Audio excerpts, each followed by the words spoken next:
making a quick hot little video about Taylor Swift discourse because it is happening and I'd love to see it. I don't want to be like, oh, they finally figured it out. That's rude. But it is great that we're having these conversations now because we cannot keep idolizing any billionaires. They are destroying the planet, they're destroying society because their whole thing is upholding and maintaining this system of inequality that is rapidly drying up all of our rivers and burning down our forests and doing all the bad stuff. Even the billionaires that are supposedly feminists are the type of feminist that is driving their private jet all over the planet during a climate crisis. They don't give a fuck. They can't. I'm not saying that Taylor Swift is like a bad person or whatever, or that she hasn't struggled or that she's not genuine. I don't think she's genuine, but you don't have to, it doesn't really matter. She is clearly addicted to power and fame and is doing everything that she can to, maintain this little empire that she has. And this empire is built on, it's like a little small sub-empire under a big empire that is built on exploitation.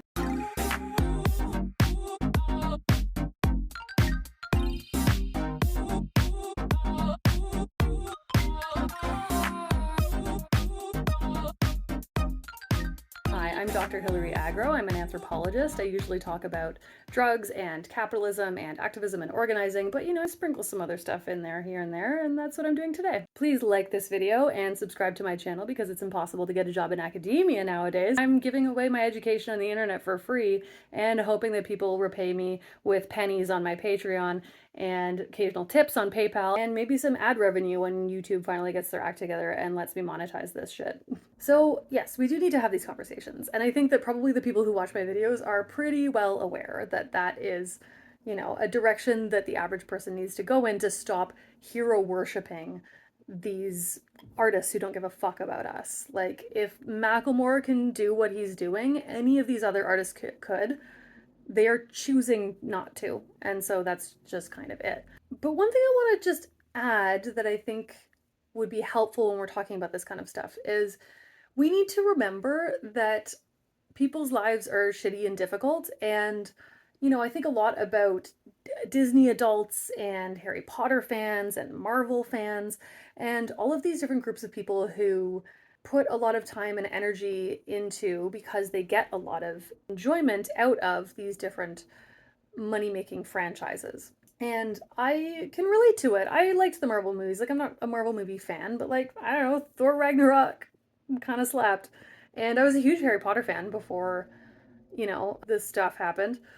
And I know what it's like to get deep enjoyment and fulfillment out of these things. I do think that we need to deeply interrogate our relationship in the West to consumption as identity because we are all part of the problem in this regard.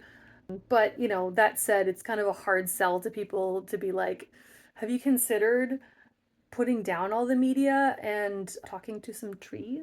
Like, it's helped my life immensely. I can absolutely advocate for that and do. I think it's unironically the way to go. But, it is kind of a hard sell. And to make that sell, or to convince any of these people to give up these franchises that they are pouring their money and time into, we need to first acknowledge and appreciate the needs that are being met by these franchises in these people's lives, because their lives are hard and it's nice to escape into something. It's, a lot of them have storylines that kind of feel good. It's like the bad guys losing and the good guys winning. That very much appeals to our sort of internalized post World War II, we're the good guys because we won against the Nazis, and also just like this actually very carceral idea that there are bad guys and good guys, because if you raise children with that worldview, then you can justify police and prisons, right? Which are actually, police and prisons actually serve to uphold capital and land ownership. But the whole system of propaganda that enforces the idea that those things are normal and good starts in childhood with some people are just bad. And we need protectors to save us from the bad people.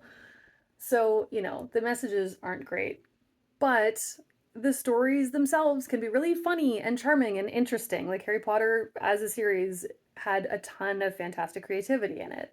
It also, you can go watch Sean's video about Harry Potter, which really, yeah, I mean, I'm pretty analytical and overeducated about media analysis, but he pointed out some stuff that even I had not really picked up on. And so, in hindsight, it's more problematic than we thought. But whatever, Taylor Swift makes music. A lot of people really like her music. They cry, they enjoy it.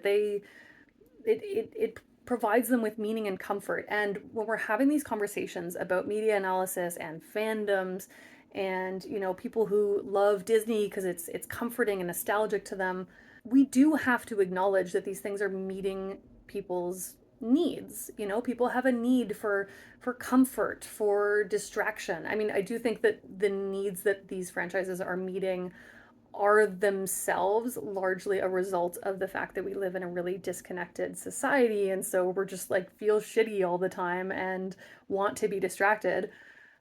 But the need is still there. I consume truly gargantuan amounts of drag culture content, like Katya, Trixie, RuPaul's Drag Race itself, Bob the Drag Queen, like tons of that stuff. And I consume an amount of dropout content per week that truly you would be shocked and alarmed if I were to tell you how much dropout I consume of shows of Dimension 20 and all that stuff. So I know that the need is there. We can't just fucking lie in our beds meditating all the time. It's really difficult, and a lot of us live in difficult housing situations and in situations where we don't have immediate access to nature all the time or to friends or so we do rely on this stuff, and divesting from this reliance is a big necessary. Our reliance on these things is a problem. That said, these things still meet a need. And so, in the meantime, while we're having these conversations and trying to convince people, well, don't listen to Taylor Swift, don't listen to, XYZ artists, Beyonce, whoever you want people to stop giving their money and attention to.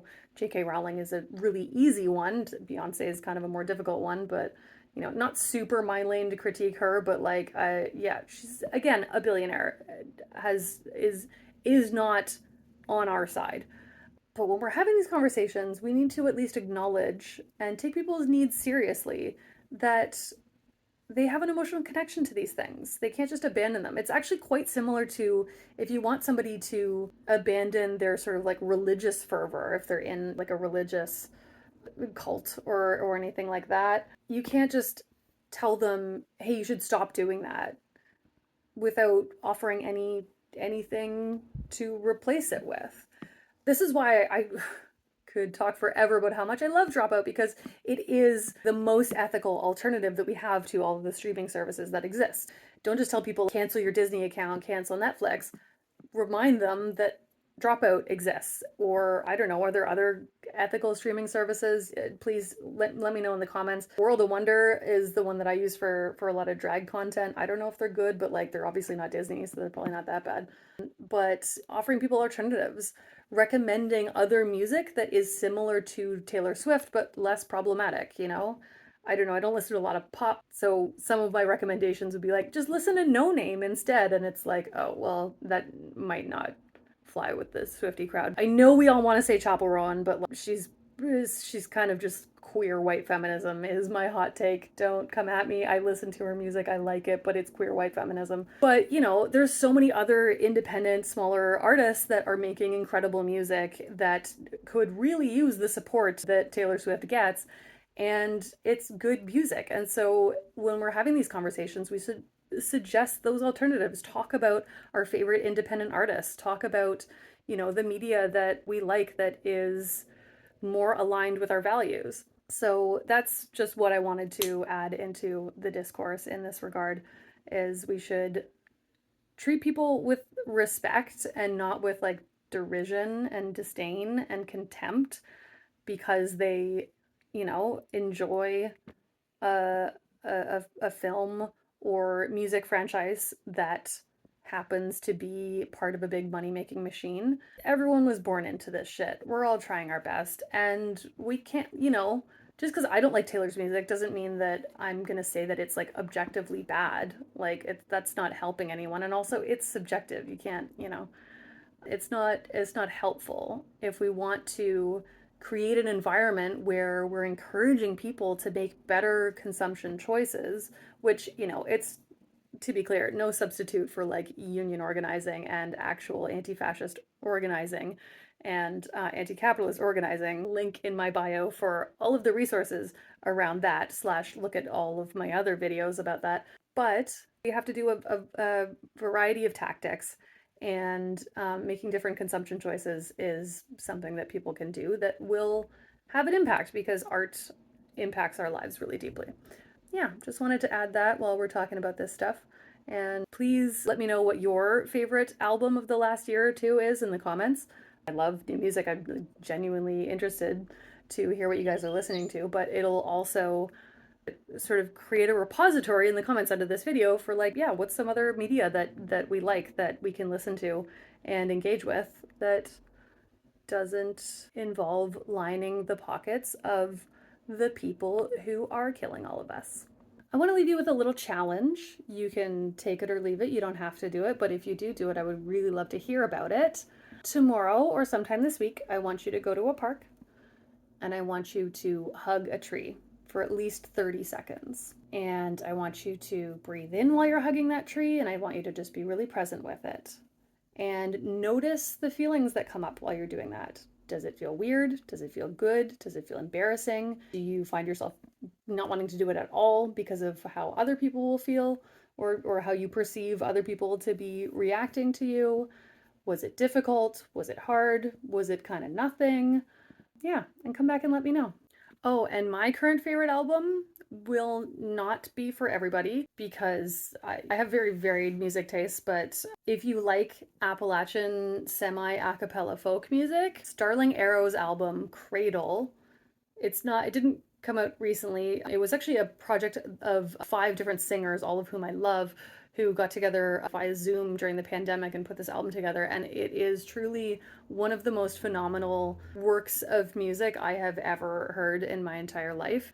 It's like a lullaby from Mother Earth. It's perfect. I love it so much. I sing songs from it all the time. I sing the songs to my kids. I listen to them.